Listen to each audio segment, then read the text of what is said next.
Good morning, children. Today in DP, we are going to continue the same chapter, that is federalism. In yesterday's lecture, we have studied about what is federalism, the key features of federalism, and different types of federation. Children, let's once again see the meaning of federalism. In a federal system, power is shared by central government and state or local governments. State or provinces are given considerable self-rule, usually through their own legislature. That means federalism is a system of government in which the power is divided between a central authority and various constituent units of the country. Usually, a federation has two levels of government. One is the government for the entire country, that is usually responsible for a few subjects of common national interest. The other are government at the level of provinces or state that look after much of day-to-day administration of their state. Both these level of government enjoy their power independent of other. Constitution describes the rights, responsibilities and the duties of central government and the state government. Now children, let's see how did India emerge as a federal state. Children, India had emerged as an independent nation after a painful and bloody partition. Children, you know the condition of India during the independence. Because of partition, there was a communal riots in the country. Soon after independence, several princely states became a part of the country. Princely state means, children, before 1947, there were two types of states in India, the provinces and the princely states. Provinces were directly ruled by the Britishers and the princely states were ruled by local rulers, hereditary rulers who acknowledged the sovereignty in return for their local autonomy. Children, the Constitution declared India as a union of states, although it did not use the word federation. The Indian Union is based on the principles of federalism. Our Constitution declared India as a union of states. Indian Union is based on the principles of federalism. The Constitution originally provided a two-tier system, that is central and the state government or central and the state level, but later in 1992 a three-tier system added up the third tier as a local government was adopted. That means the third tier, that is local government, was adopted in 1992. The power are divided between three levels by the union list, state list and concurrent list respectively. Children, the Constitution has clearly provided a threefold distribution of legislative powers between the union government and the state government. It contains three lists. The first one is union list. Children, this list includes subjects of national importance such as defense, foreign affairs, banking, communication and currencies. Children, why we have included defense, foreign affairs, banking, etc. in the union list? Because we need a uniform policy for the entire country. the union government can alone make laws regarding or related to the subject mentioned in the union list.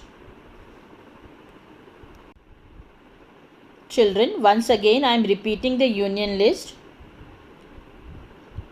The subjects which are of national importance are included in the union list, such as defense, foreign affairs, banking, communication, currency, etc.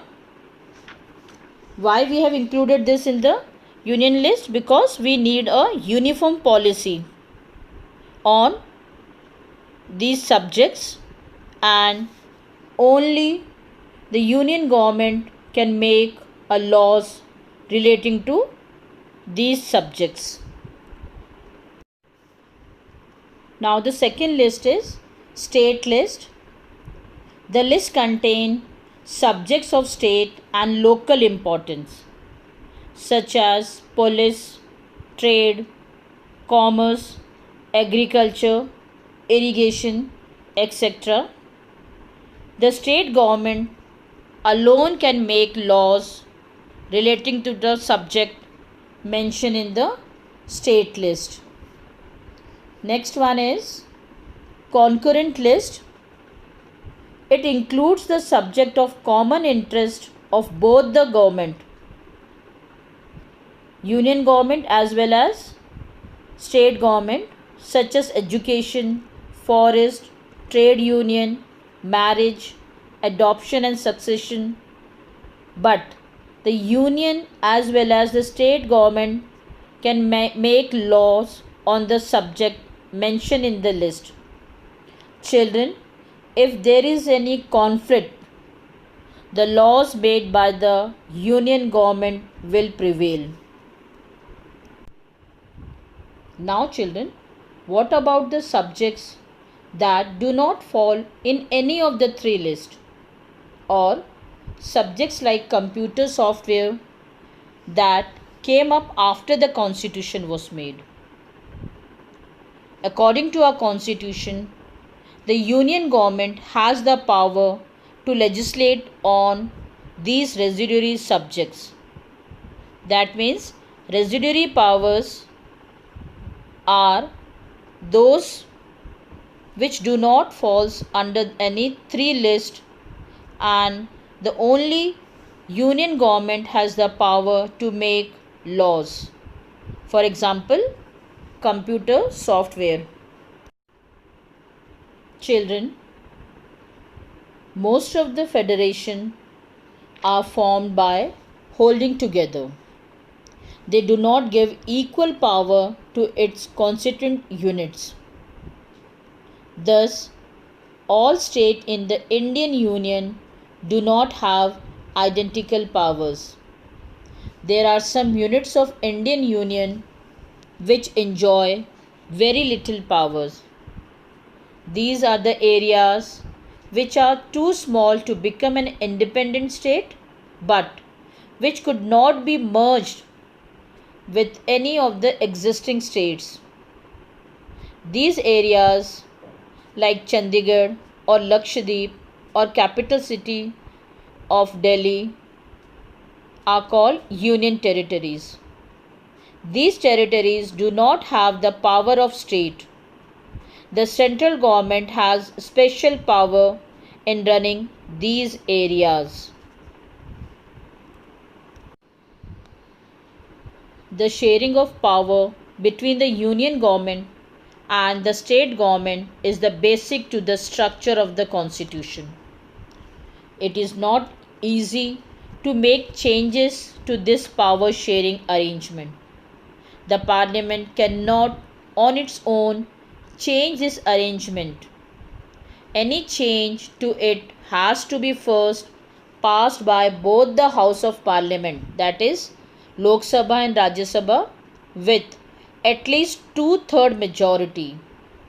Then it has to be ratified by the legislatures of at least half of the total states.